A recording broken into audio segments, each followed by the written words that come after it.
এদিকে রাজশাহী বিশ্ববিদ্যালয় ছাত্র সংসদ, হল সংসদ ও সিনেটে ছাত্র প্রতিনিধি নির্বাচনের মনোনয়নপত্র বিতরণ কার্যক্রম আজ বন্ধ রাখা হয়েছে। প্রধান নির্বাচন কমিশনার অধ্যাপক ডক্টর মোহাম্মদ আমজাদ হোসেন জানান, চলমান পোষ্য কোটার দাবিতে করা আন্দোলনের কারণে হলগুলোতে মনোনয়ন ফর্ম পৌঁছানো যায়নি। এছাড়া সরকারি ছুটি এবং ঐচ্ছিক ছুটি মিলিয়ে আগামী শনিবার পর্যন্ত মনোনয়নপত্র বিতরণ সুযোগ নেই। মনোনয়ন ফর্ম বিতরণী পেছানো নিয়ে শিক্ষার্থীদের মধ্যে মিশ্র প্রতিক্রিয়া সৃষ্টি হয়েছে। কোনো নির্দিষ্ট ছাত্র সংগঠনকে সুবিধা দেওয়ার চেষ্টা বলেও মনে করছেন অনেকে।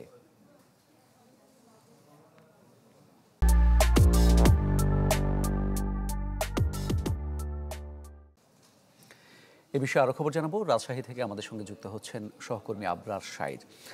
আবরার, শিক্ষার্থীদের মধ্যে কেউ কেউ যে অভিযোগটা করছেন নির্দিষ্ট একটি ছাত্র সংগঠনকে সুবিধা দেওয়ার জন্য, এমনটা হলো কিনা, এটার সত্যতা কতটুকু আছে সেটা একটু জানাবেন। আর মনোনয়নপত্র ফর্ম বিতরণ একদিন বাড়ানো হবে কিনা পরে।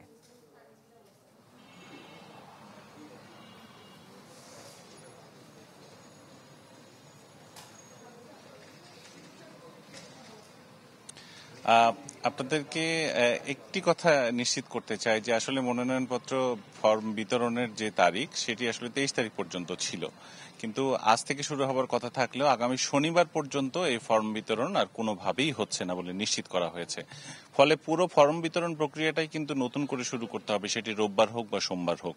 এবং এই ফর্ম বিতরণ যে বন্ধ হয়েছে এর ফলে শুধুমাত্র নির্দিষ্ট কোনো ছাত্র সংগঠন বলে কথা না, সব ধরনের সব শ্রেণী পেশার ছাত্রই কিন্তু এখন এই নিয়ে সন্দেহ প্রকাশ করেছেন যে আদতে নির্বাচনটা হবে কিনা। কারণ এই 4 থেকে 5 দিন পিছিয়ে যাওয়া মানে সেপ্টেম্বরের 15 তারিখ যে নির্ধারিত ডেট আছে এই নির্বাচনের, সেই ডেটটা আসলে ঠিকমতো রাখতে পারবে কিনা কমিশন, সেটি নিয়ে সন্দেহ পোষণ করা হয়েছে। পাশাপাশি একদল আরেক দলকে দোষারোপ করছে, একদল ভাবছে আরেক দলকে শিক্ষার্থীদের আসলে সুবিধা দেওয়া হবে, আরেক দল ভাবছে আরেক দলকে সুবিধা দেওয়া হবে। সব মিলিয়ে একটা ধোঁয়াশা তৈরি হচ্ছে মূলত সাধারণ শিক্ষার্থীদের মধ্যেও। তবে গত রাতে নির্ধারিত তারিখ অনুযায়ী চূড়ান্ত ভোটার তালিকা প্রকাশ করা হয়েছে, সেখানে ভোটার কিছুটা কমেছে, 25,000 থেকে ভোটার কমে হয়েছে এখন 24,892। এর মধ্যে হল যে 17টা হল রয়েছে সেই 17টা হলের মধ্যে ছেলেদের হলে ভোটার রয়েছে 14,975 জন, মেয়েদের হলে ভোটার রয়েছে 9,696 জন এবং আইবিএতে ভোটার রয়েছে 221 জন। ফলে 24,892 চূড়ান্ত ভোটার তালিকায় স্থান পেয়েছে। এরপরও অনেকেই এসেছেন বিভিন্ন জটিলতা নিয়ে, ভোটার তালিকায় কেন নাম নেই সেই বিষয়গুলো নিয়ে এখনো অনেক আবেদন জমা পড়ে আছে। তবে সব বিষয় ছাপিয়ে নির্বাচন কমিশন বলছে চূড়ান্ত ভোটার তালিকা প্রকাশ হয়েছে, এখন তারা মনোনয়ন ফর্ম বিতরণ করবে এবং রোববার থেকে সেই চেষ্টাটা চালিয়ে যাচ্ছে তারা। এখন দেখা যাক কি হয়। তো এ ছিল আমার কাছে রাজশাহী বিশ্ববিদ্যালয়ের 100 নির্বাচনের খবর। জি, ধন্যবাদ আপনাকে।